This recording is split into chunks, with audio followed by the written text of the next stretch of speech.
You're listening to a Roddenberry podcast. This episode of Mission Log is brought to you by Star Trek Spirits. Visit StarTrekSpirits.com today for the all-new Romulan Vodka and Romulan Rye. Take 10% off your order with special code Roddenberry at StarTrekSpirits.com. This episode is also sponsored by listeners like you, supporters on Patreon. Join us today at patreon.com/missionlog. Mission Log, a Roddenberry Star Trek podcast, episode 484, Future's End, parts 1 and 2.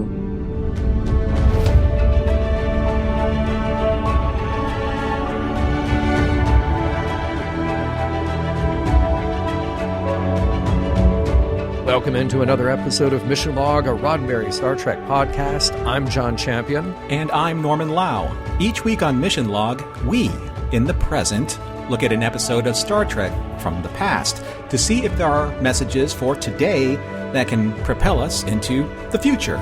This week, Future's End, Part 1 and 2. The one where Voyager gets a visit from the future, which hurtles them into the past so they can save the present, which is actually our future. It's complicated. And we'll unravel all the timey-wimey stuff in a moment as soon as I tell all of you how to reach us. Mission Log is a conversation about Star Trek. Drop us a line at missionlog@roddenberry.com and join us on Twitter and Facebook at MissionLogPod. While you're at it, leave us a review and a rating at Apple Podcasts or your favorite podcast platform. And please remember your comments could be used on Mission Log or Engage on the Roddenberry YouTube channel. We'll have John's trivia in just a moment, but first a word from one of our sponsors this week, and that is you. Me? Yeah. Well, you and and all me. of you. Yes, us, we.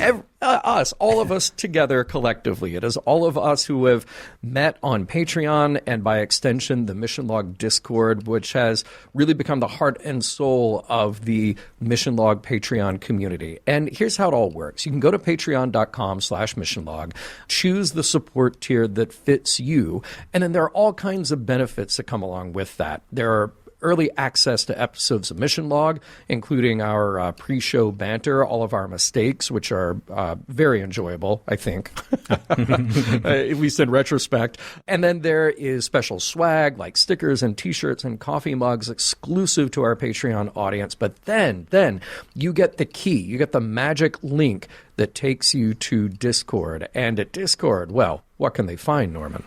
Well, I mean, aside from, I haven't really counted how many sub-channels that we have now, but a variety of sub-channels that range from all of what we talk about on Mission Log to all of the Star Trek series, new and old, to movies, to food. No, that's not, I'm not stuck on it. I'm not repeating. We post a lot about food. But also all of the fandoms that make our diverse Discord group as special as it can be. It's just really nice to get away from the noise of other social media platforms where we have this thriving, thoughtful, supportive community, and we get to have the deep discussion about these topics and the fun stuff too. So you get to continue the discussion there at Discord by joining our Patreon. Shout out to some of the more recent people who have joined us there: Keegar, Keung, Ryan, Richard, Kevin, Wendell, other Richard, Graham, just a few of the names of people who have joined us recently at patreon.com/missionlog. We hope to see you there. And when you join us, remember you will get that link to the Mission Log Discord. And now here's John Champion with this week's trivia. All right, we have 2 episodes written by Brannon Braga and Joe Menosky.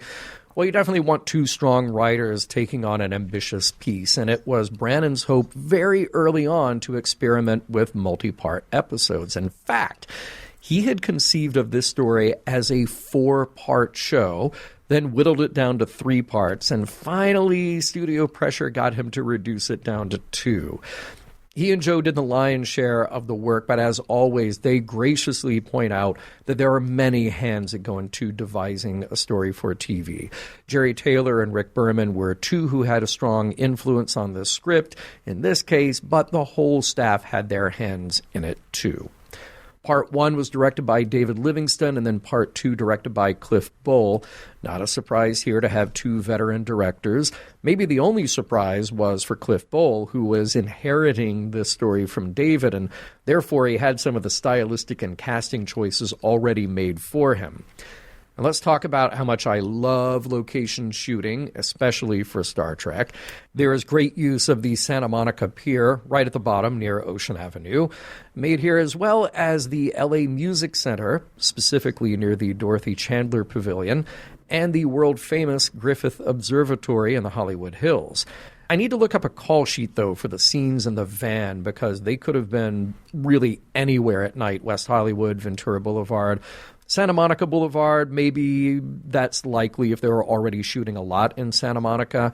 Then for Part 2, we go out to the Mojave Desert, and there's this other shot in Part 2 that I swear they drive right by Raleigh Studios, which literally, like, if you had a camera facing the main gate at Paramount on Melrose and just turned it around, that's where Raleigh Studios building is. A lot of those other driving scenes very near Paramount, Larchmont Village, Hancock Park, all of that area. So if you've been there, you definitely would recognize some of those places.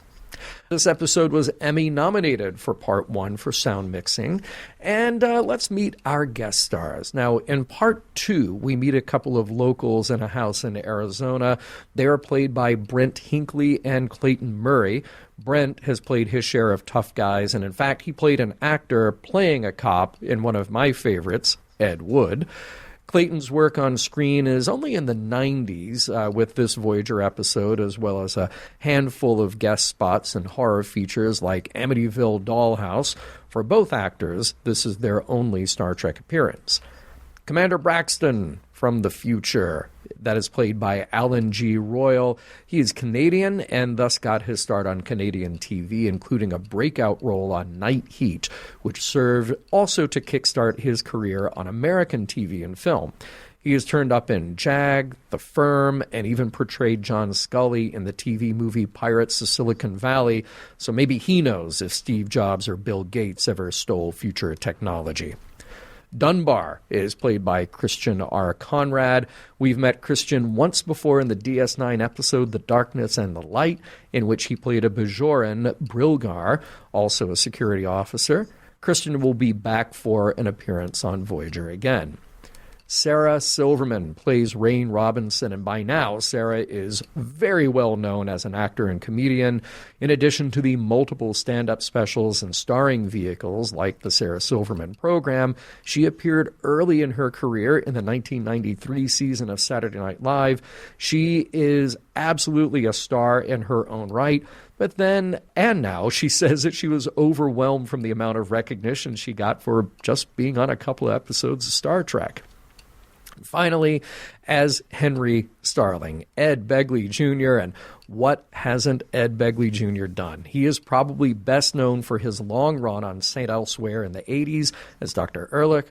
Before that, he appeared very early in his career in an episode of My Three Sons.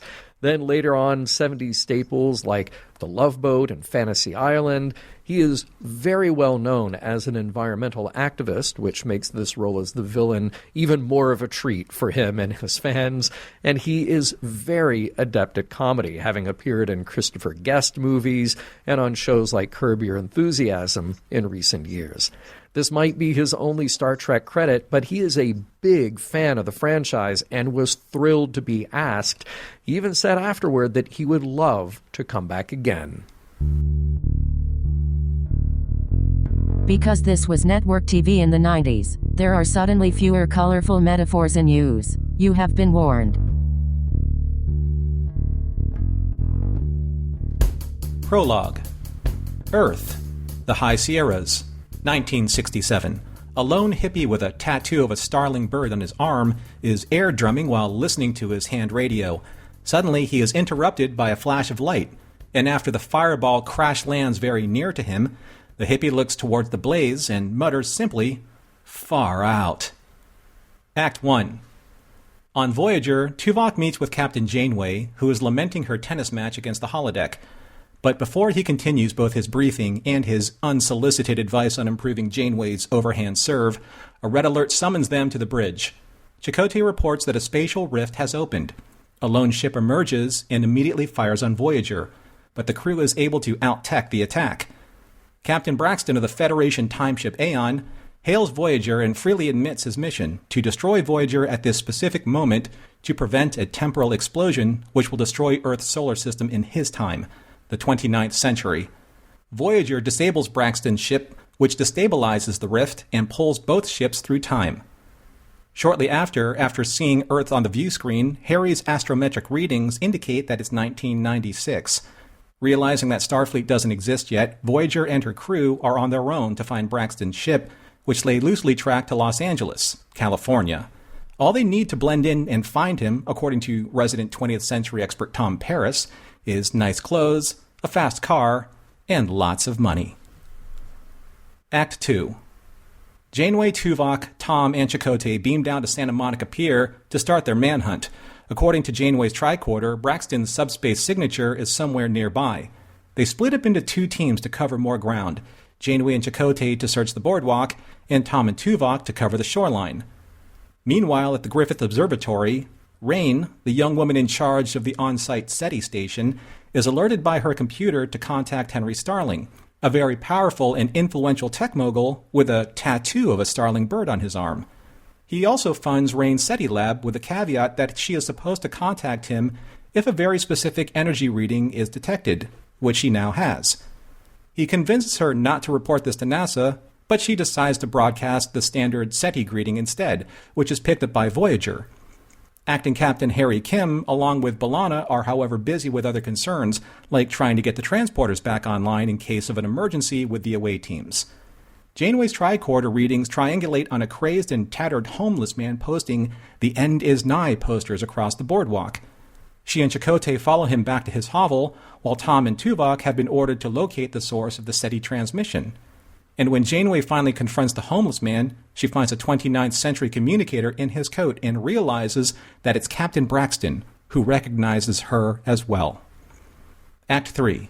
Braxton explains that after he was pulled into the rift, he beamed out before his ship crashed in the High Sierras in 1967. A man named Henry Starling, who watched it all happen, found the remains of the timeship, exploited its 29th century technology for his own financial gain, and became the leader of the microcomputer revolution as president and CEO of ChronoWorks Industries, which also made him the most powerful tech mogul in history.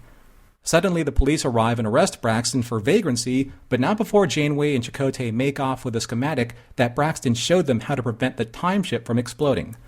Braxton warns them that Starling will soon use the timeship, which will cause the explosion that destroys Earth's solar system in the 29th century. Back at ChronoWorks, Starling is doing damage control thanks to Rain's SETI message, which was also intercepted by the likes of JPL and Caltech. Starling sends Dunbar, his enforcer, to quiet the situation. Meanwhile, Tom and Tuvok finally make their way to the Griffith Observatory and access Rain's computer, and she walks in on them before they can complete their investigation.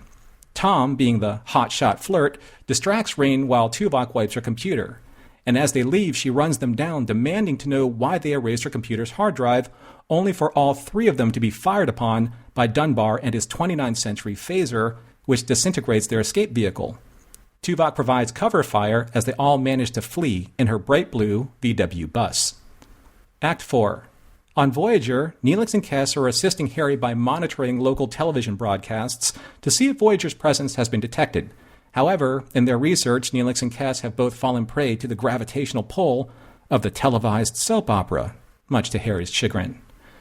Meanwhile, Janeway and Chakotay break into ChronoWorks, and after several awkward attempts to crack Starling's computer password, Janeway interfaces her tricorder and bypasses what she begrudgingly refers to as the technological equivalent of stone knives and bearskins. Elsewhere in Los Angeles, Tom, Tuvok, and Rain are on the run, as Tom tap dances his way around who they are, why they sabotage Rain's computer, and what exactly is the deal with Tuvok's ears. Back in Starling's office, Janeway and Chakotay find a file called Time Ship Security Portal, and shortly after linking Janeway's tricorder to upload Starling's database, they disengage a force field behind them, exposing a massive hangar bay with the time ship hidden inside. Suddenly, the lights pop on, and Starling and a well-armed Dunbar arrive just in time to stop them. Act 5. Starling believes Janeway and Chakotay are there to steal the time ship from him, but Janeway tries to convince Starling of the truth, that shortly after Starling launches the time ship, he will cause the explosion that destroys the solar system in the 29th century. However, their conversation is interrupted by Harry, who is uploading Starling's files. Starling orders Harry to cease all activity or Janeway will be killed otherwise. Janeway doubles down and threatens to destroy ChronoWorks if the time ship isn't turned over to her authority.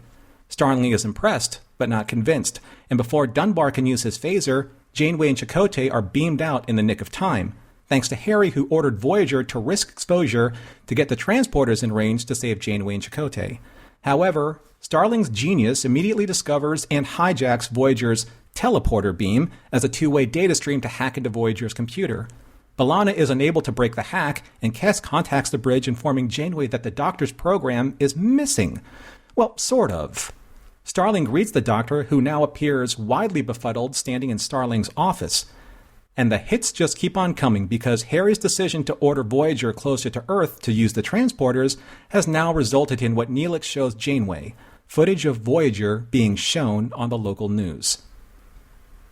Act 6. The next morning, Tom and Rain are both hard at work. Tom is trying to repair the VW's radio to try and establish contact with either Janeway or Voyager, while Rain constantly probes Tom for the truth. She points out all the telltale signs why she believes Tom and Tuvok are lying to her and why his whole spy mission excuse is an insult to her intelligence. Tom agrees, apologizes, and simply asks her to trust him. Switching subjects, Tom asks Rain why she became an astronomer. She tells him that when she was younger, she saw Saturn's rings through her treehouse telescope and wanted to touch what looked like jewels in a pirate's treasure. Suddenly, Tuvok appears with bags full of hot dogs and burritos as Tom's radio project literally blows up in his face. Tuvok thinks that the radio dish back at the observatory is their best option to contact Voyager. Rain agrees to help, but first, burritos. Act 7. Captain Janeway and her crew are in triage mode after their last encounter with Starling. Chakotay reports that 20% of Voyager's computer core was stolen by Starling's download, including the Doctor's program. And after Harry's analysis of Braxton's schematic, both he and B'Elanna believe that Starling's genius is no substitute for the piloting skills required to fly the timeship back to the 29th century and keep it from exploding. And Voyager can't risk further exposure to use the transporters to steal the ship because the U.S. Air Force has no doubt been alerted to the reality of Voyager being a UFO.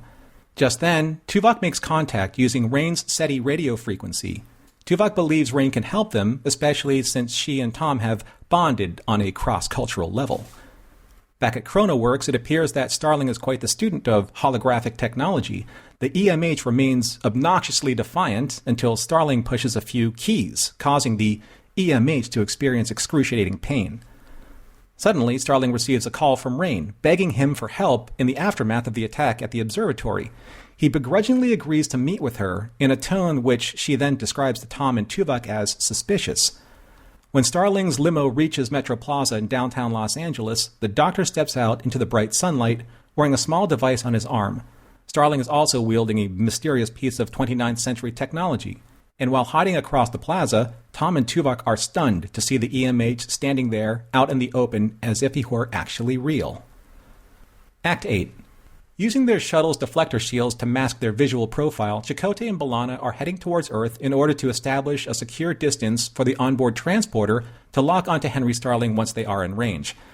As they are carefully making their way through Earth's atmosphere, Chakotay and B'Elanna wax philosophical about life on Earth if they were forced to stay in the past. Meanwhile, back at Metro Plaza, Tom contacts Chakotay with an approximation of Starling's coordinates. However, after Rain meets with both the Doctor and Starling in the middle of the plaza, she overplays her hand by trying to convince Starling to follow her to her van. The paranoid Starling insists they all return to his limo, and once there, Rain tries to escape. The Doctor runs interference for her and exchanges blows with Dunbar, knocking him out. After reuniting with Tom and Tuvok, the Doctor explains that the emitter technology has made him footloose and fancy-free. Back on the shuttle, Chakotay is able to lock onto Starling and finally beams him out, but not before he activates the device that he brandished earlier, causing the shuttle's pattern buffers to overload, which also causes cascading failures throughout the systems. Janeway orders Harry to transport the shuttle's pattern buffer stream to Voyager, and once he does, they are able to rematerialize Starling and neutralize his tech. But the shuttle has already been badly compromised, and Chakotay is forced to make a crash landing. Act 9. Chakotay and B'Elanna come to after the crash and find themselves trapped in an abandoned basement. Shortly after, 2 white men arrive and are armed with a shotgun. Based on their behavior and line of questioning, they seem incredibly paranoid of the United States government, which they refer to as the Beast. Back in Los Angeles, Rain is at her wit's end trying to piece together how Starling disappeared right in front of her and who Mr. Leisure Suit is and why he can take a punch without a scratch. Before Tom can tap dance around these questions, Janeway makes contact and orders Tuvok to find Chakotay and B'Elanna, who crash-landed in Arizona. Tuvok then orders Tom back to ChronoWorks to continue investigating the timeship. On Voyager, Starling comes to, but without his tricorder, which was confiscated. Janeway demands he release the timeship into her custody, but his hangar is rigged to detonate if anyone tampers with it, which would result in a Los Angeles-sized crater.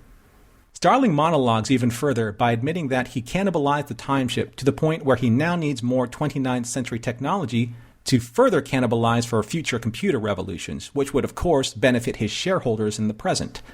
Janeway assures Starling that ChronoWorks stock is about to crash. Meanwhile, in Arizona, Chakotay and B'Elanna are at odds with their militant jailer Porter, who is holding them at gunpoint. And as soon as Chakotay believes he is making a breakthrough, several other anti-governmentalists burst in, declaring that the feds are heading their way. They open up a cellar door and begin arming themselves. Act 10. While heading back to Los Angeles, Rain thinks she finally has a handle on who her new friends are, especially Tom, who she describes as somewhat of a sexy howdy-doody, but also the smartest man she's ever met. Meanwhile, at ChronoWorks, Dunbar sits in the timeship's command chair and activates Satcom 47, a satellite which upon activation is commanded by Dunbar to do a security sweep. And just as Janeway is being updated on Tuvok's rescue mission, Harry breaks through and tells her that Starling has escaped and is now back in the ChronoWorks building, where, after feverishly typing on his keyboard, has informed Dunbar that it's time to leave. Tom and Rain arrive at the ChronoWorks building, and before their goodbye could get any more awkward, Tom sees Dunbar driving away in a giant truck and lets slip to Rain that they are moving a timeship and he still needs her help. Back in Arizona, the compound is under siege by what Porter describes as those with lasers, a black man, and a bald guy. The Doctor appears and is immediately fired upon, but as a hologram, he remains unharmed.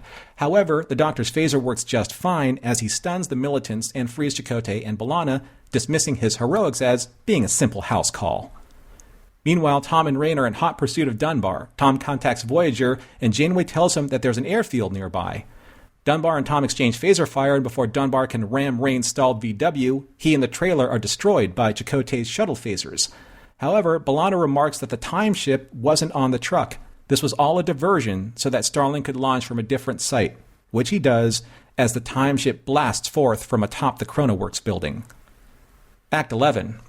Harry is tracking the timeship, but Voyager's weapons are still offline. Photon torpedoes are armed, but the launch sequencers are also offline, meaning someone will have to manually launch the torpedoes and risk being exposed to the torpedo's dangerous plasma exhaust inside the launch tube. And that someone is Janeway, who heads to Torpedo Bay 1, leaving Harry in command. Back on Earth, Tom shares a touching goodbye with Rain as B'Elanna gets the shuttle's transporters back online. And just as the Voyager crew returns, Starling engages his timeship's temporal inversion field and is preparing to make the jump into the 29th century. The captain is at the controls of the photon torpedo launcher as she orders Voyager to pursue. It is now or never as Janeway activates the photon launchers and Chakotay orders Tuvok to fire. Starling and the timeship are destroyed, and just as soon as they disappear, Captain Braxton of the Temporal Integrity Commission appears, almost immediately after, and has ordered Chakotay to return Voyager to their time and exactly when they left the Delta Quadrant. He also informs Janeway, who requested if they could remain in the Alpha Quadrant, that any deviation from his orders is prohibited by the Temporal Prime Directive. And thus, Voyager is returned to her own time. The crew is returned to life as they knew it in the Delta Quadrant, save one crew member, the Doctor, whose 29th century emitter has granted him a new life aboard the ship, whether or not the crew is ready for a Doctor who can now boldly go anywhere he wants. The end. Hey, nicely done, Norman. And one thing that I wanted to ask you, even before we get into it, because I just thought about this when I was listening to your recap, did you ever do SETI at home? I have not. Do you remember that? No. Okay, no. I don't think it exists anymore, but at the time, like in the early 2000s or ish, I'm not totally sure on the date, but you could download an application for your computer that basically acted like a screensaver, but it was working in the background, and it was crunching little pieces of data from SETI.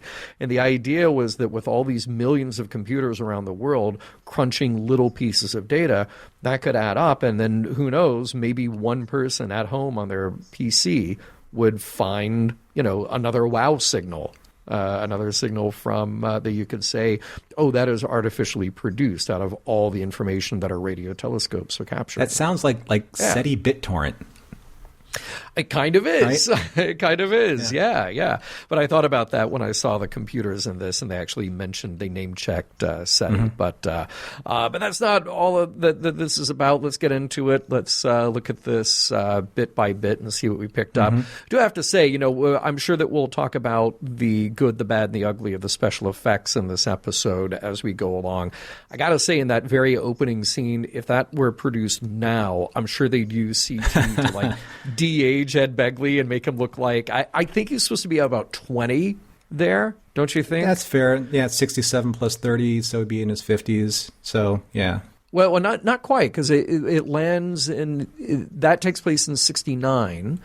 This is in 1996. So the magic number is that he is 47 years old when this story takes place. I just did that. I just did that in my head. Oh, my God. I'm sorry. I apologize to you and all the listeners. Oh, that's science, baby. That's science. That is. I mean, I love that, and I think that it's sometimes it's a Russian roulette a little bit with the effects, in this era. Oh yeah. But the thing that really got me the most in that scene, the flare was so bright, the set lighting was so bright that the rock wall that Starling was standing next to looked so fake. I'm sorry. It looked awful. It looked worse than TOS era rock fake. It did. For all the location shooting they did, you would hope that would be one that they could just squeeze and make that a location shot too. But look, as soon as then we get back to Voyager, we're in our familiar territory on board this beautiful ship. And what is the captain holding in her hand? She's got a space racket. Space. Yep. It's a space racket. It's a racket from space, and she's got one. Just right here at the beginning, I have to parse this. I have to figure it out and go with me here, see if I'm right. Okay, if I understand it correctly, part of Braxton's job is to go back in time and kill people on a Starfleet vessel. Yeah. Right? Okay, got it. Because he just comes through and he just starts out by charging weapons and firing. Boom. Which you would think he should know better, that they're going to fight back. And he's like, stop shooting at me. I'm here to do my job. Okay, well, your job is just to come back and kill people. And by the way, even if that were the case, that Voyager caused the destruction, which we learned later it did not. It wasn't the instigator of that. Wouldn't that just be the natural order of things? Yeah, here's where the headaches begin. So okay, all right.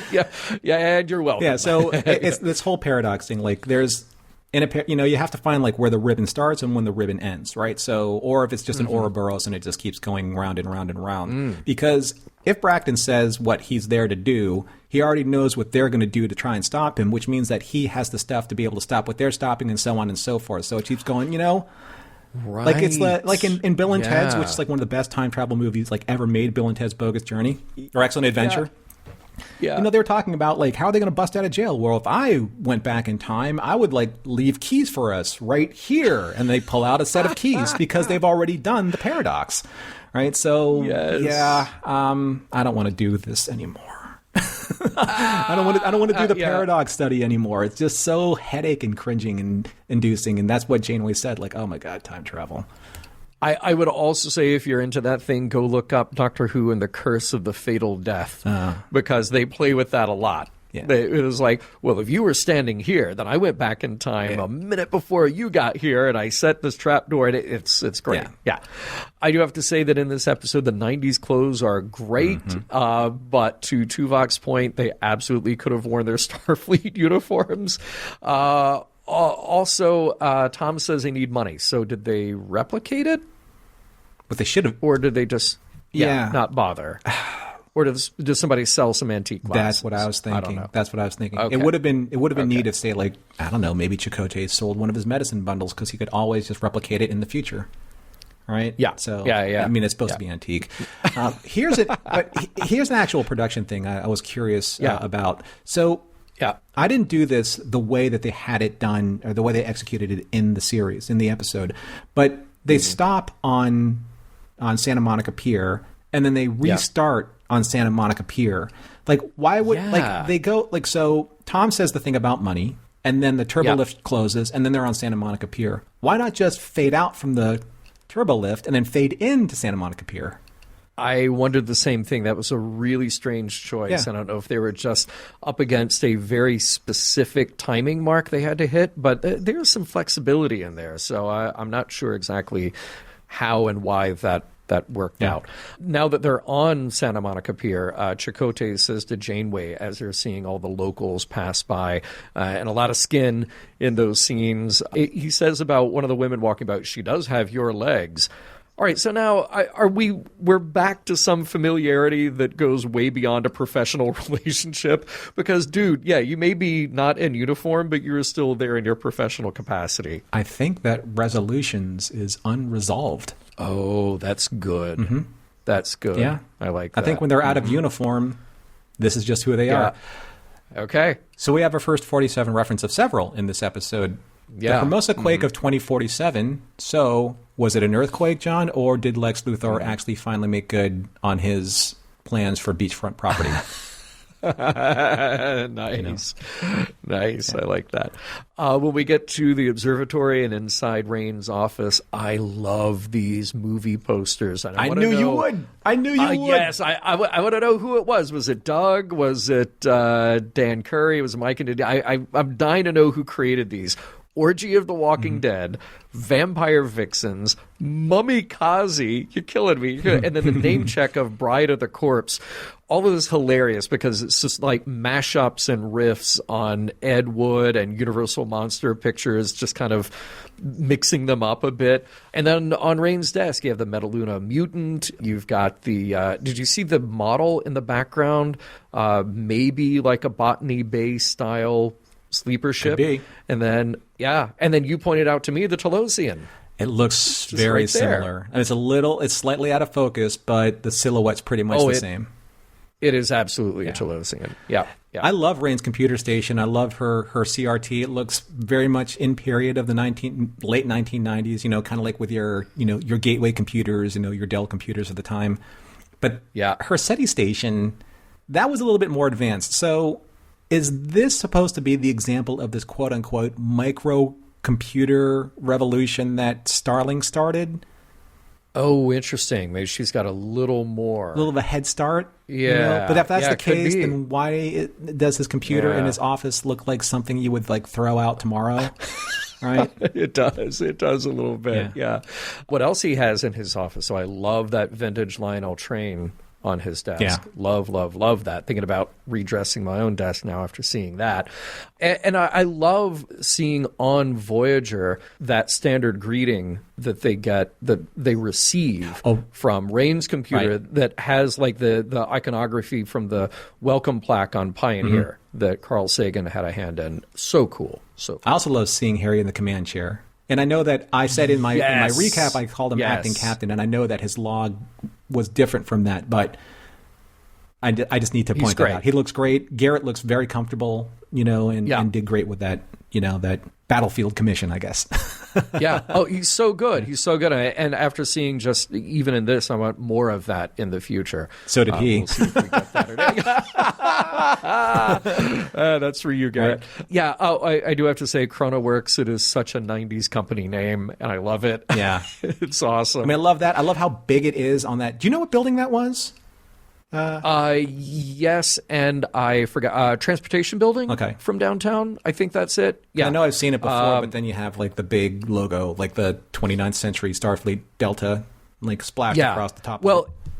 And that is something I'll kind of skip ahead a little bit because I know that I left a note to myself about how they shot those background plates on 4x5 cameras, was very cool because, you kind of had to get that super high resolution. Then they could go in and do the little CG tweaks on it. But yeah, very cool.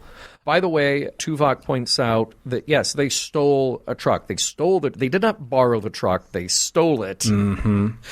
And then they got it vaporized. So good thing they're going home. That ram wasn't dodging anything.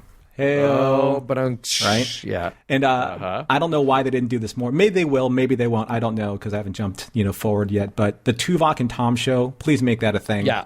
Right? Yes. That's like the best buddy cop comedy you can get in Star Trek. Mm-hmm. I love the whole Tom, Tuvok, and Rain in our office dynamic. It felt a lot like Kirk, Spock, and Dr. Gillian Taylor, from Star Trek 4. Yep. She had the pizza, so I was just wondering if she would offer them and do you guys like Italian? And then Tuvok, the whole no. Yeah, no, yes, no. Right? Yep. Your curves are all wrong, and what's that thing in your pants? There's a lot of innuendo going on in this episode. There is. Yeah. They don't shy away. No. Yeah, that's kind of fun to see. I guess Brandon and Joe probably flexing their creative innuendo muscles. That was good. I do like when we cut back to Voyager, you have Kes and Neelix watching the Earth transmissions film and TV. Yeah. It reminded me of that stuff. Do you remember the movie Explorers? And the aliens, the kids realize oh my God, the aliens are just watching TV shows. They're getting Earth all wrong, I also, this might be a thing that we discuss later or not, but I like this idea of Kes calling out Harry Kim when he says that he can't imagine watching a story and not being a part of it. That's a really cool, really interesting way to talk about our relationship to entertainment and media. Obviously, movies aren't a totally foreign concept. Tom is a movie fan. But just to show the difference generationally and where we are in the future. Thought that was cool. Also, another cool little detail, that picture of Starling with Nixon. Yeah, right. That's the famous Elvis picture with Nixon. But I love that they pasted him in. That's good great. Photoshop job. Well, that wouldn't have been Photoshop. Yeah. That would have been standard. It would have been a cut and paste. Yeah. Really good job there. Yeah. Mm-hmm. I also love the whole thing about how there is no KGB, and then Tom, that's what they like you to think. Perfect. You got no reply to that. Yeah, it was perfect. Awesome. I had to laugh out loud when Janeway said about Starling's computer, this is the equivalent of stone knives and bearskins. Right? That comes from the classic of classics, City on the Edge of Forever. I was waiting for Chakotay to pick up something and say hello computer or how quaint or something like that. Sure. Just to keep that gag going. Right? Yeah, or with the microchips. How do you know he's not the guy who invented exactly. it? Yeah. And speaking of that guy, he just knows how to take control of a starship from his 20th century PC, but using 29th century tech. That's a lot to swallow. Yeah, how does that happen? I mean, you have a guy who's smart. He's not unintelligent. He knows what he's doing. But not to the point where he can out-hack a trained Maquis Starfleet officer from the future. Yeah. Right? Yeah. That is a bit. And a show that has a lot to, it's asking a lot of us to accept. One of the bigger ones. That might be one of those. Yeah. Here's a really weird little detail. If you're watching with the closed captioning on like I do, at 44:39 in part 1, the voiceover says, the man was using his camcorder during a backyard barbecue. The subtitle says, during a live broadcast of the Dodgers-Giants game. So, totally different shot. The shot is the same, but totally different description of what's going on because we do catch a little bit of Dodger Stadium in there. So it's odd that that's what we hear versus what we see. By the way, there was no game on November 6, 1996. The season ended in early October, but this episode was filmed in August. So that's what you got. Production. Yeah. Yep. One thing that I'm fully on board with, burritos for breakfast. Love it, Tuvok. Yeah. Thank you. Yep. Yeah, I love it. Good call. I also liked how Tom kind of, sat back, thought about what Rain was saying, and apologized to her for insulting her intelligence. I like that scene. Yes, absolutely. Yeah. Very good scene. So we talked how some of the CG, like some of those exteriors, bright sunlight with the building, and then you have the logo slapped on top of it, doesn't exactly look great. I think it's more effective like inside in that lab where they have the time ship. Again, just a photo. I think that was a lab actually in Long Beach, and then that is matted much more convincingly, I think, especially because you're looking through a window at that. I do have a question, though. How does Starling have a hollow emitter in his office? And then notice that he takes a physical comm badge off the EMH. So his hollow emitters are able to produce him in 3D space and then produce a thing that he can grab. That was maybe a step too far. I mean, I know this happens later, but I can reference it now since it's a reference point. Yeah. But it's the same way that a doctor can be shot and the projectiles go through him, but still hold on to an actual phaser and fire an actual beam at people, but he's corporeal and incorporeal at the same time. Hey, whatever suits the script. Right? Exactly. Yeah. That's, what is that, plot armor? That is the power of plot armor. It's plot armor. Yeah, powerful plot That's how armor. the doctor survived that. Timestamp, this is, so this is in part 2. Timestamp 11 minutes, 5 seconds. I'm a doctor, not a database. Yes. Right? Yes. A great moment for the doctor. Also another great moment. I love how Picardo steps out of the limo into the sunlight and just feels like it's all bizarre. Like, what am I doing here? But I'm here at the same time. I think that's great. Kind of wonderful. Here's a question for the crew of Voyager. You had a transporter in the shuttle the whole time. Why? And probably multiple shuttles. Why weren't they just using those right from the start when Voyager's systems are failing? So, just thinking that. And by the way, how short is that transporter range from the shuttle? Right. Because they've been flying a long time, like just a couple more minutes. Just like, what? You're in a shuttle. You're in the atmosphere. I mean, don't you usually beam up from space? Little, again, plot armor. Things have to move at the speed of plot. And speaking of the transporter, doesn't the transporter chief work in the transporter room? I mean, literally, when they're beaming up Starling from the shuttle, from the buffer in there, it's Janeway and Kim like pushing everybody else out of the way, and everybody else is just doing nothing. There's even a security guard that's just standing there, barely keeping his eyes on the action. I had a weird note about this that I scrubbed, but it just reminds me of what I wrote. So I wrote that there's Transporter Room 1, which is supposed to be a short-range emergency transport pad. Yeah. And I guess that's the reason why you have designations for transporter rooms, but can't they just all be like short, long, and like far-ranging transporter beam pads all in one room? It really just depends on how you slide the sliders. Right? Yeah. See, exactly. I don't know. Yeah. That's just weird. Yeah. I really loved the scene where B'Elanna and Chakotay were talking about, life on Earth. And then when Robert said, hey, look out for birds, I actually think that was, I know that there's no improvisation, but it felt like he improvised that line because Roxanne laughed in a non-acting laughing kind of way. Oh, nice. Yeah. It was very nice. Natural. Who doesn't love the cell phone use, right, in this episode? So good. So good. Could you tell which one it was? Perfect.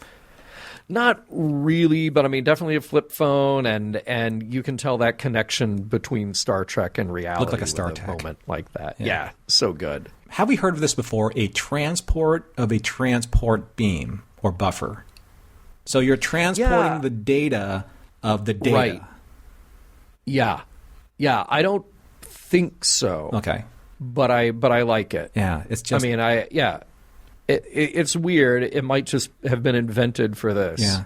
But I kind of like it. That plot armor's working overtime, man. It is. Another thing that I like, Mr. Leisure Suit. Yeah. I love that as a name for the Doctor. Okay, so here goes another 47 reference. This is the second one that I picked out. So Dunbar says, in the time ship, he says, SATCOM 47, activate. Oh, right. Yeah. Yes. Yep, you're right. Yep. And you mentioned this about the, that firefight in the Arizona house, and the Doctor is, getting shot at with the shotguns, and he's got the phaser. I have to say that It is very satisfying to see that rescue, though. It is. Because he's just so self-possessed because, look, he knows that he's a hologram. He can do cool stuff. He can walk right into a dangerous situation, take control over it. It's cool, even though we're left with questions about the physics of it all. So what? Yeah, I have a point to talk about later where you can turn off your brain and enjoy an episode up to a point, right? Up to a point. Yeah. Couldn't Starling have built a door in the building where his, very maybe fragile, experimental, very rare time ship is, instead of busting through concrete and steel to launch? I don't know. Maybe. Yeah, maybe. Yeah. Maybe that's something to look into for version 2 of that building. You mentioned a scene earlier with Tom and Rain and his apology and how that was a genuine moment and really played well. I have to say, overall, that whole romantic subplot was handled very well because they didn't go for all the obvious choices. And that's really nice to see in a show where sometimes you expect very obvious choices. And I have one question for you, John, and maybe someone out there can also help us with this. But if the Doctor is now corporeal and drinks real champagne, where does it go? Ooh, we're going to start another show for that.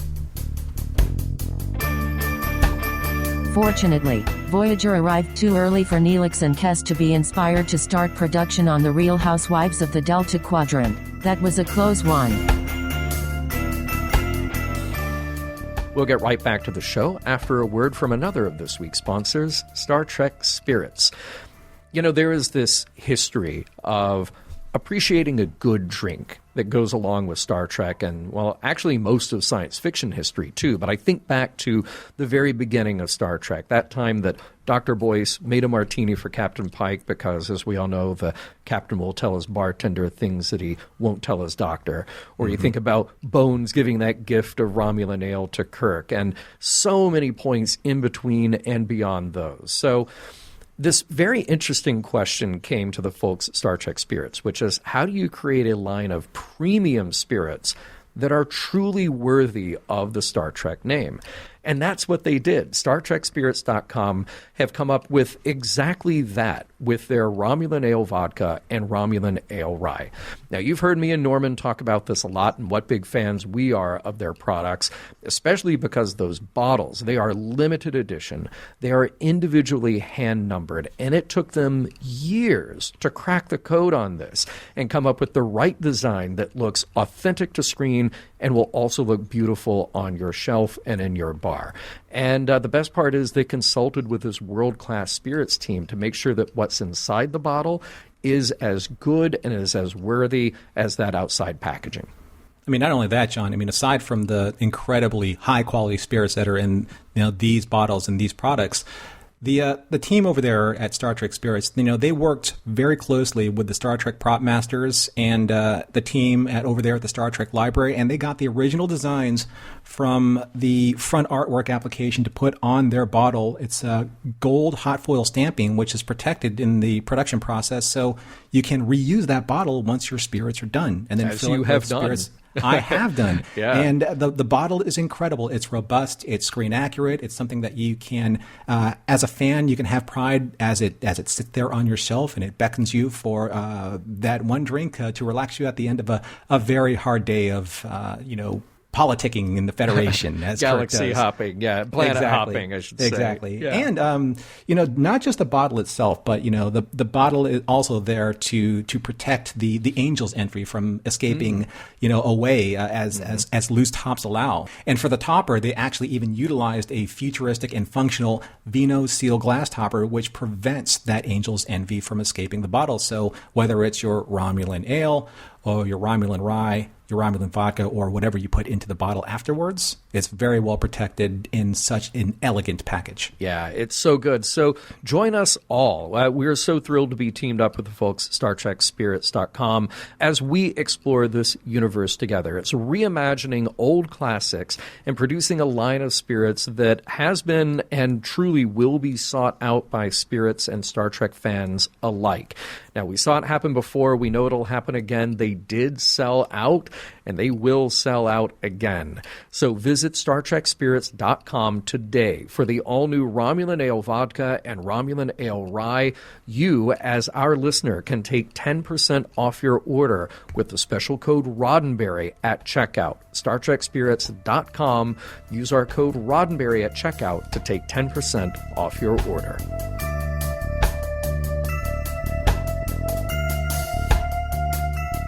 So, Norman, this is an episode that has a lot of fun delivered up with whatever messages, morals, meanings we may find at the end of this process.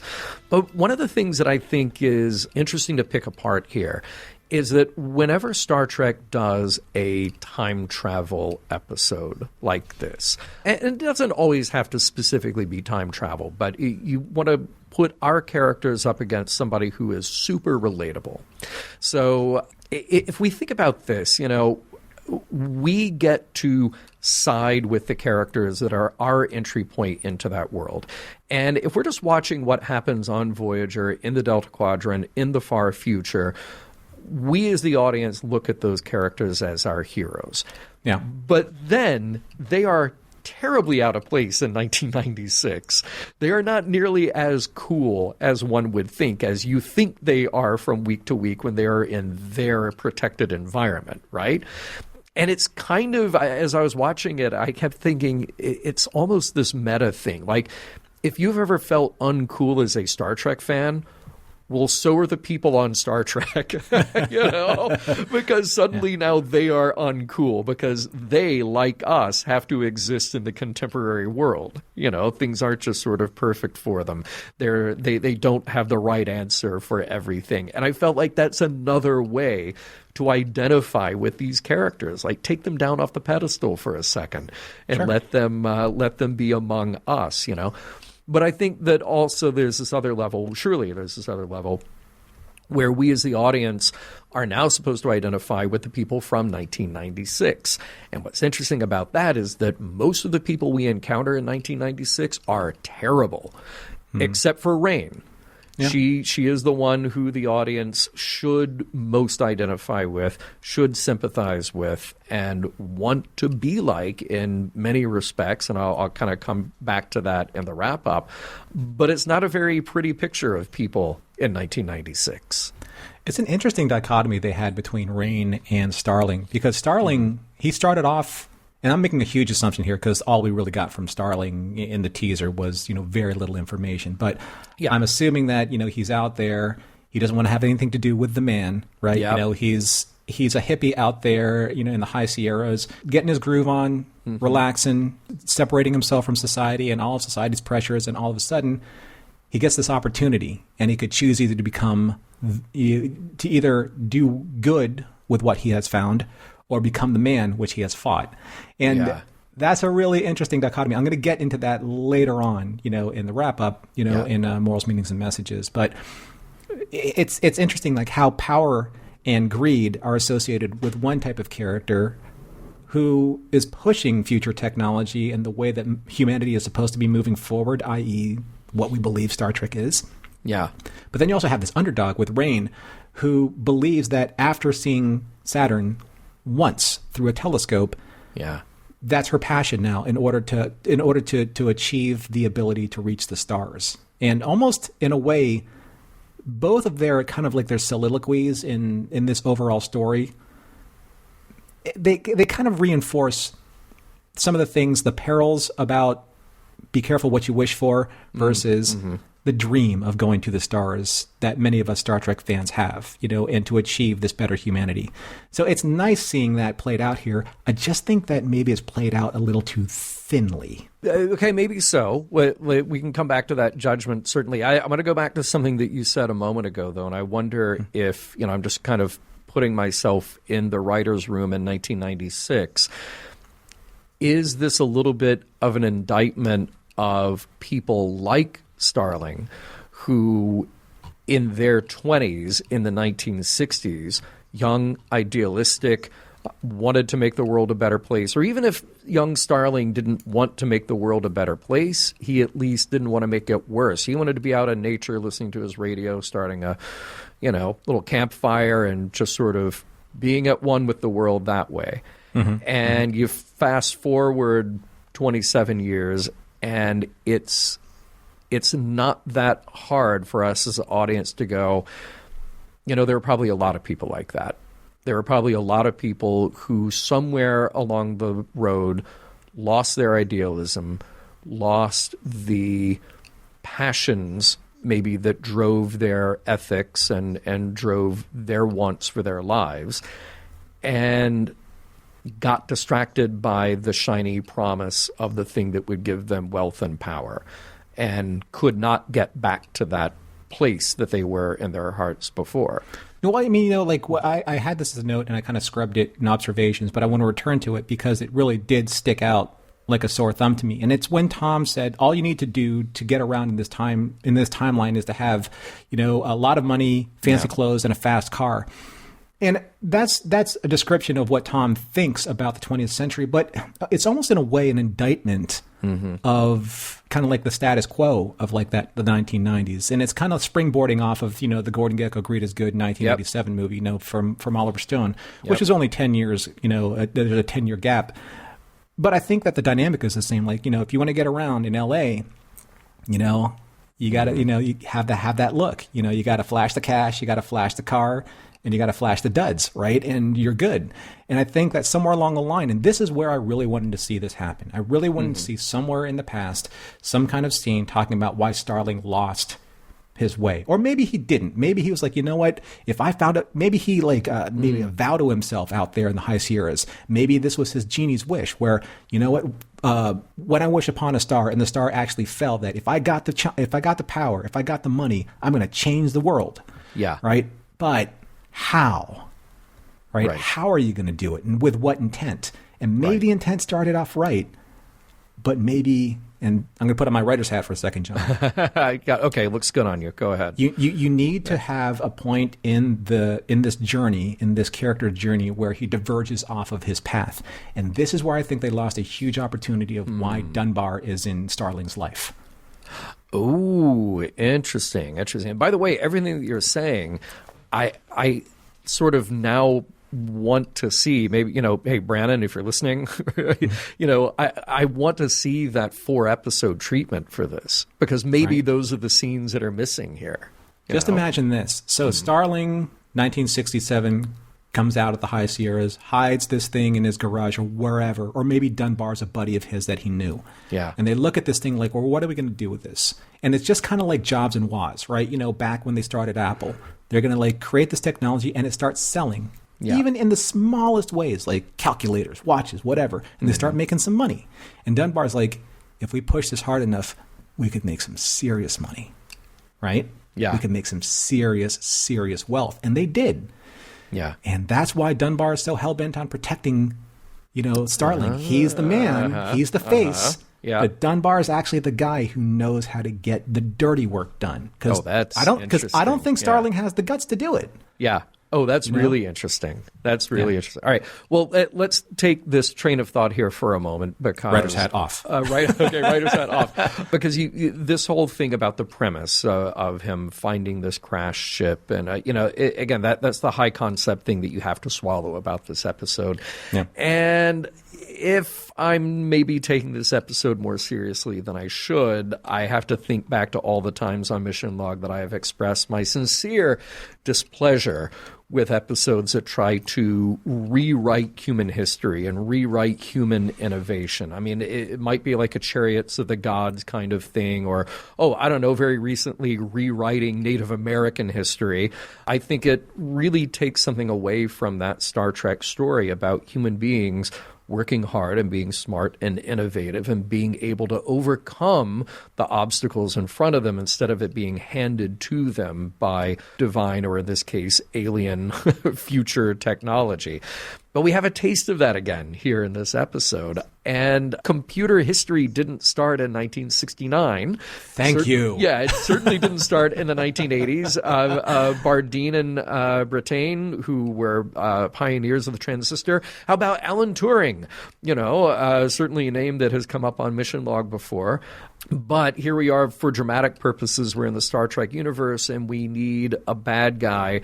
And, of course, there's the paradox of, well, that stuff doesn't exist in the future unless you have the progression of a computer revolution in the 20th century to get you to that point in the 29th century, much less all the stuff in between.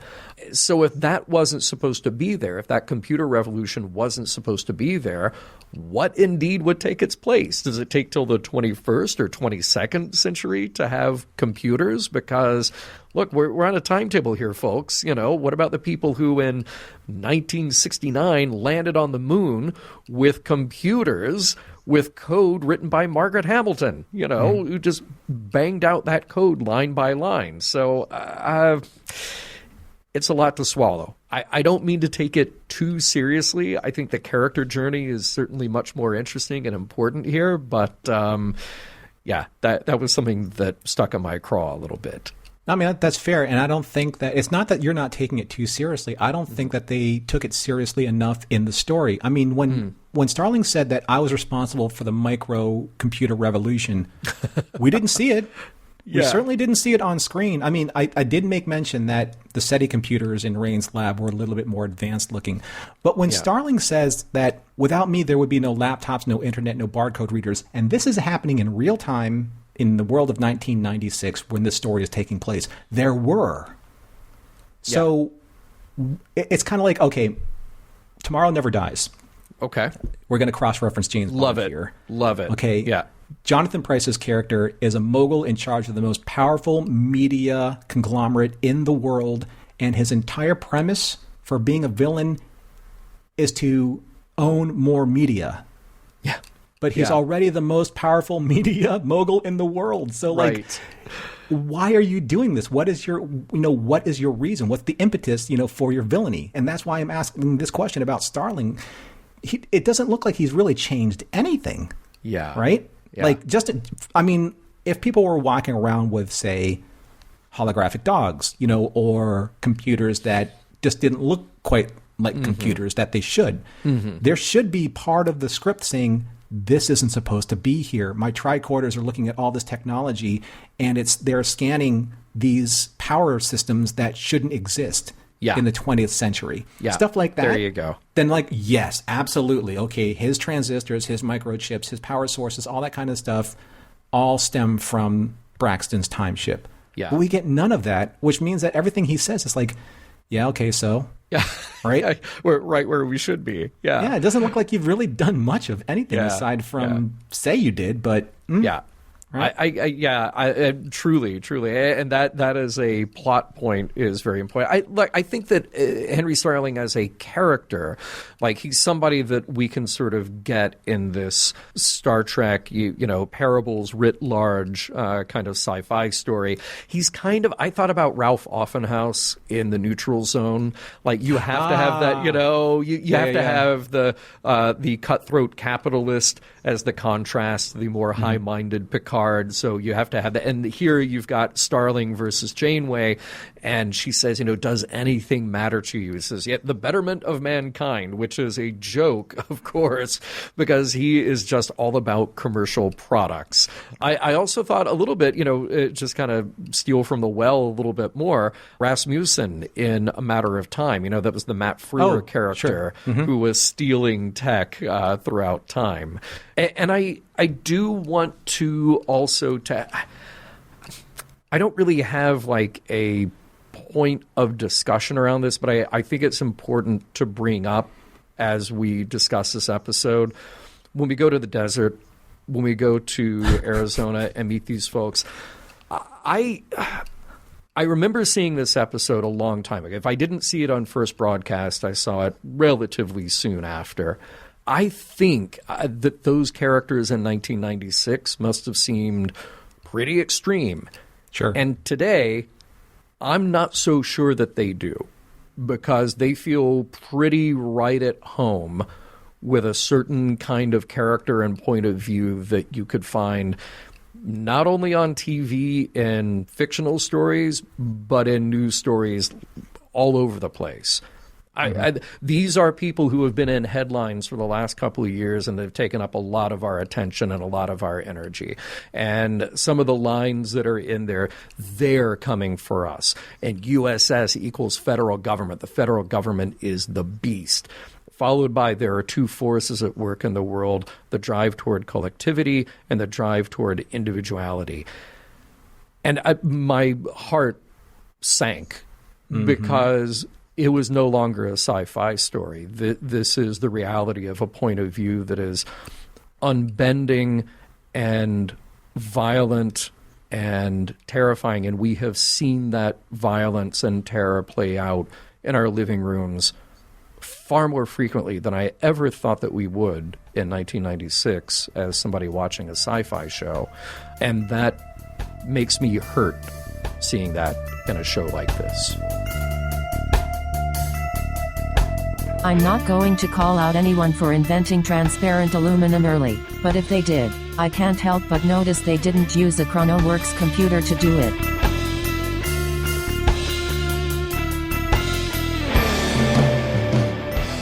Deep breath, inhale, exhale.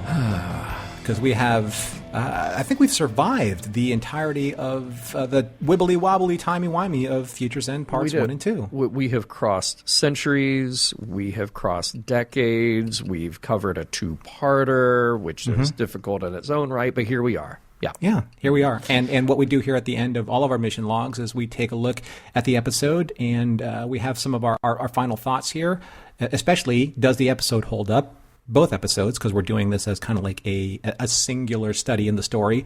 Does the episode hold up? And then we will see if this episode has any morals and meanings or messages that we've been able to mine from this gargantuan story. I mean, it's a pretty heavy story. So let's just jump right into it, John. What do you have for us? Well, I'll keep this short and sweet. I feel like you can't help but compare this to Star Trek IV: The Voyage Home, which had come out 10 years prior and was up to that point the most successful Star Trek film. You know, think about it. Crew goes back in time, visits modern-day California. You have an ecological/technological adventure story. I think I'm already kind of predisposed to like a story in that vein because I think it does certain things very well, which I already discussed in the previous segment, which is allowing the audience to reapproach our characters and use these new contemporary characters as a way to change our point of view on the heroes. It grounds them really well, and I think that's effective with somebody like Gillian Taylor. I think that's effective with somebody like Rain here. I think that Star Trek does that well.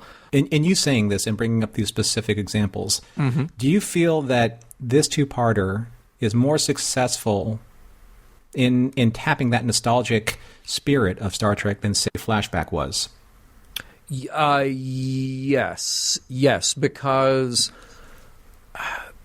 just going back in time, I think just sort of says to the audience, like, look, we remember this thing that you do too. So we're gonna do some gap filling, okay? Yeah. But when you go back in time and you actually allow our characters to be different and you introduce new characters, and it's a very tricky thing to do, but introduce new characters who you can almost immediately step into line with. Like, you get who they are, you get where they're coming from, and now your point of view of the familiar characters that you've had for 2.5 years changes. That's great. I didn't feel that in Flashback because I already knew who Tuvok was and I already knew who Sulu was. Yeah. And other than getting a good Sulu monologue about loyalty to your friends, well, I would expect him to say that anyway. You know, it was a powerful moment. It was a great moment for George. But I think this is much more innovative. So I'm much more on board with telling a story like this, you know. So I feel like I'm going to like it anyway, but this episode also had me sort of playing ping pong in my head, thinking this moment here is completely ridiculous, And then 5 minutes later, this is so much fun and totally inspired at the same time. Yeah. And that's the difficulty because, look, we're watching this with the benefit of 30 years of hindsight. Well, almost 30 years of hindsight. And that, obviously, the technology since then to now has changed. Our relationship with politics in the world has grown and changed and evolved over that time. There are just certain things that are harder to let go of. And you really do have to switch off that part of your brain when you're watching this. The premise is just a lot to swallow. All this tech came from the future. And then somehow other people weren't just copying and building upon it anyway. Even if you go with that, even you say that in 1969, Henry Starling got this thing. Let's say it was a super advanced transistor. Okay, well, maybe that part wasn't supposed to happen. But there's also a lot of talented people in the world who will just keep building computers off of that. Here's your meme, folks. Starling tech the tech. Starling tech the tech. That's exactly it. Yeah. So there are elements of the story that are hard to swallow, but the point of the story is not hard to swallow at all. That a greedy industrialist who sees himself as the hero will stop at nothing to have the upper hand. I love seeing Los Angeles playing Los Angeles in any movie or TV show. That doesn't happen nearly as often as it should, and they picked a lot of great details here. And also, I gotta hand it to them that this is an ambitious story, too, with all the location shooting. It's a two-parter. The use of recognizable guest stars. That's a tough thing to do in Star Trek, because Star Trek is such a created world that when you have somebody drop in, you have to buy that they are part of that reality. If it's somebody who is super well known, it's a bit more difficult to suspend your disbelief, but I think they did that very effectively here. So well done on that side too. I could sit here and pick this apart all day, but I can't help but love this episode. And I think I would also have a pretty easy time somewhere along the line showing this to somebody who is new to Star Trek and saying, here's something that is pretty representative of some of the ideals of Star Trek, which we'll get into in a moment. But I want to hear your take on whether or not this holds up. I know that our audience out there, they're not excited when we say yes and no about it, because I think they want to have a definitive, does this hold up or doesn't hold up? And I don't think it's that simple with something like this, because it's such a big project. It's such a big episode. But for me, it is a yes and no. And here are my yeses. Yes, like you said, John, there's a very, very definite Star Trek for the voyage home charm to this story. The vibe is there. And I say this lovingly and almost as a cautionary tale. Nostalgia can only take you so far. Right? The story still has to stand on its own. Yeah. Yes, this episode still holds up because it's a fun time travel romp. Again, it's very telltale of a Star Trek story. And it allows us to turn our brains off in a way. But again, Star Trek time travel, it only takes you so far until your brain eventually turns back on. Right. Yeah. Right. Yeah. And yes, also, I lived in Southern California for 20 years. And I was lost in the grandeur of seeing it as a backdrop. Santa Monica Pier, just downtown LA, the Griffith Observatory. Yeah. All of that, to especially Southern Californians. I mean, that's very important. That's our backyard, and many of us have chewed that dirt, and that gives us a commonality. But here are where my no's come in. So no, it's like sometimes nostalgia isn't just enough anymore to lean on as a means to tell the story.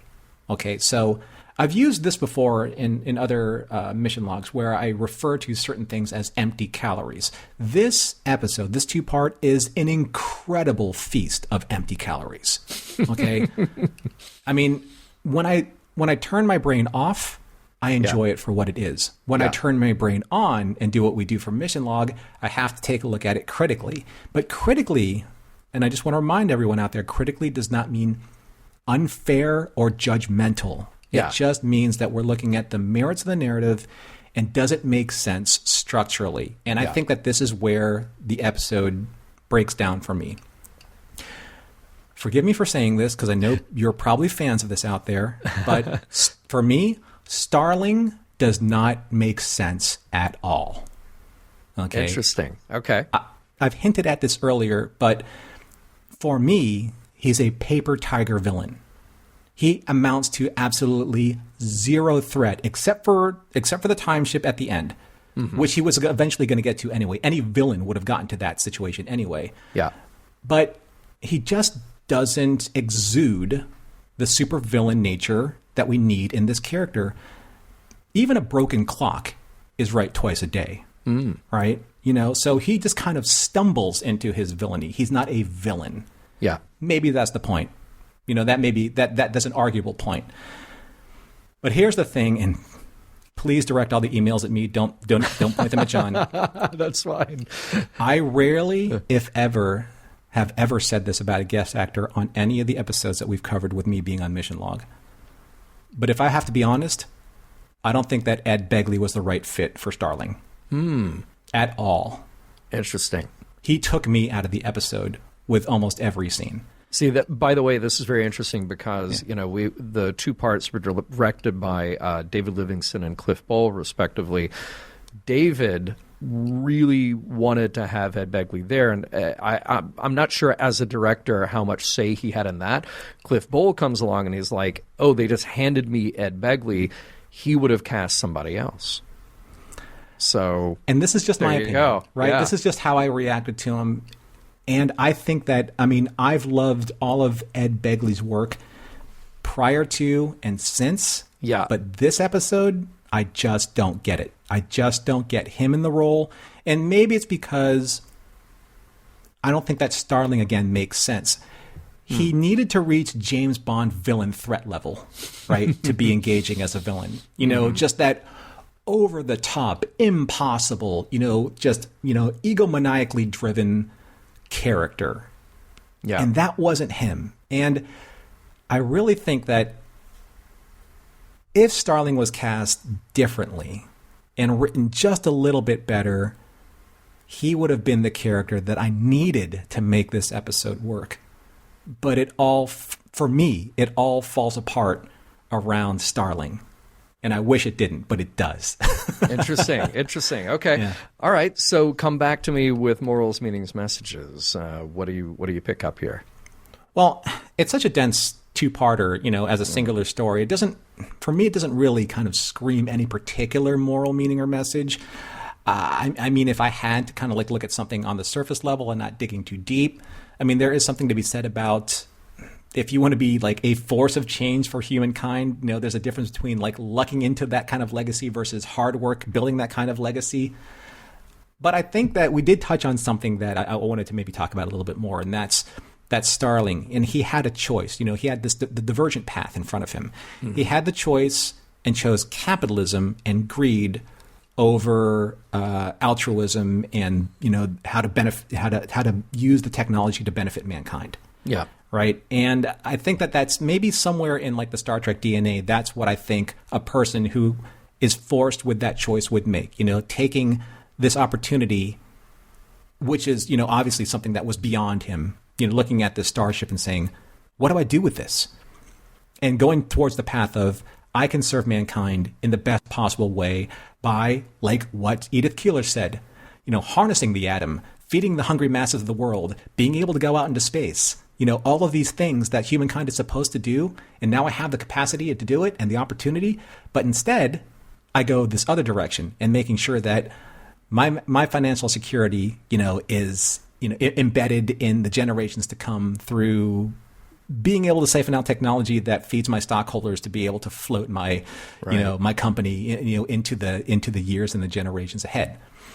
But maybe that is the meaning. Like maybe that is like, if you have a choice, what would you do? If you have a choice to be able to affect the outcome of humankind, in total, what would you do? Yeah. Right? Is it beyond you? And I do think that somewhere along the line, he was going in the right direction. But Dunbar, being the influential character that he is in this episode, maybe steered him towards a different path. I don't know, but that's what I'd like to think. Anyway, I just think that in the end, there's this tried and true trope of Star Trek showing us these incredibly different textures of the humanity that we want to become versus the humanity that we choose, right? And how slim is that difference when we actually have to make that choice for ourselves, right? Yeah. And maybe that is the point of the episode. I don't know. Enlighten me, John. Well, no, I mean, I think we're on a similar path here. I mean, look, this is an episode, 2 episodes with a lot of action, a lot of fun with our characters, and heroes and villains who are drawn in pretty clear-cut terms. Like, we know who's the good guy, who's the bad guy here. And if there isn't maybe a distinct lesson, there is definitely a contemplation of the ideas and ideals that make Star Trek's heroes, our heroes, and Star Trek's vision of the future very apparent. You know, it's so obvious who Starling is that like if he were performed maybe better to your liking or express that a little more to what you had in mind. But he's the bad guy who is in it for selfish gain. The good guys are the ones who work together. We have that in those very clear terms with the wealthy industrialist, the guy who is driven by money and power. But compare that also to what's happening in that basement in Arizona, that fight between collectivity and individuality.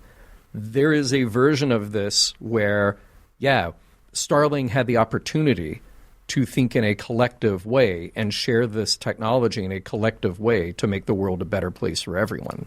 You got far more out of that Arizona story than I did. I love that. Oh, I think it's fascinating and scary and all too real, and I hate that Brandon Braga and Joe Menosky were so prescient in writing that stuff. But that is the end game of that kind of thinking, of that totally selfishly driven kind of thinking.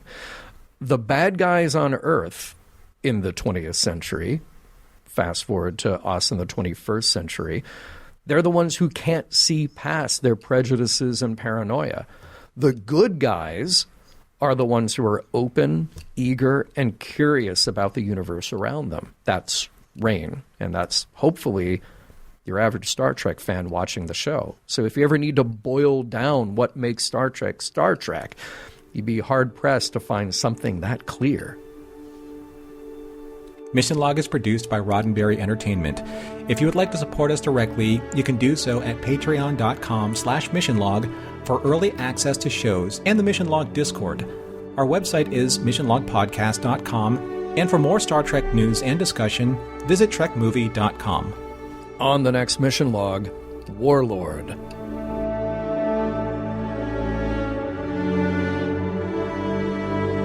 Some of the music for Mission Log provided by Warp 11, online at warp11.com. Special thanks to consulting producers, Adam Brusky, Matt Esposito, Homer Frizzell, John Mann, Mike Richards, and Mike Schabel.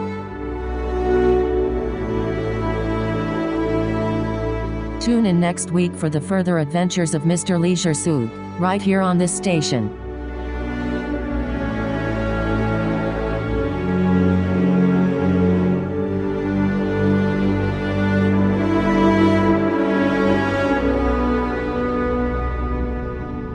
End transmission.